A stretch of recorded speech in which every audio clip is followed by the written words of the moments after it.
Mga kapalaman, tayo po ngayon ay nasa panahon ng Kwaresma. Kaya nga po ang paanyaya sa atin ngayon ay maglinis at magsaayos ng ating kalooban. Paano nga ba ito mangyayari? May tatlong mahalagang bagay po tayong dapat nating pakatandaan. Una ay ang pangungumpisal. Halina at lumapit tayo sa sakramento ng kumpisalan na kung saan binubukas natin ang ating kalooban sa ating Panginoong Jesucristo upang magsisi tayo sa lahat ng mga nagawa nating kasalanan, talikdan ang lahat ng ito at mabuksan ang ating puso upang siya mismo ang magpabago at magpanibago sa ating lahat. Manatili lamang po tayong mahina at marupok sa harapan ni Kristo. Dahil kung kailan tayo mahina at marupok, doon lumalakas ang kanyang kapangyarihan. Ika nga, walang imposible sa ating Panginoong Jesucristo, kaya posible pa tayong magbago.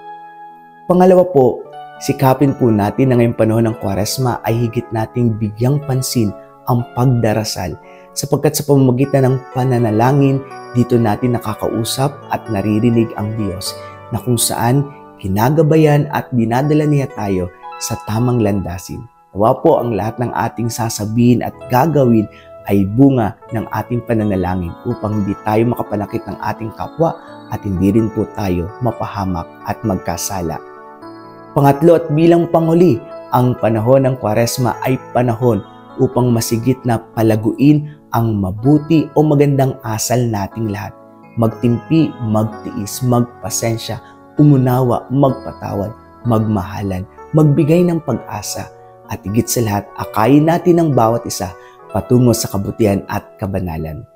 Kapag nagawa po natin ngayong panahon ng Kwaresma ang pangungumpisal, pagdarasal at pagkakaroon ng isang mabuti o magandang asal, tiyak magiging makahulugan at madiwa ito at tunay nga pong magiging malinis at maayos ang ating kalooban, ang ating budi at ang ating kaluluwa. Ipanalangin po nating lahat na maging madiwa ang panahon ng Kwaresma para sa ating lahat upang sa gayon punong-puno ng kagalakan sa ating puso na yayakapin natin ang muling pagkabuhay ng ating Panginoong Jesucristo. Father Aris Olan po, God bless you po and keep safe. Please like and share this video.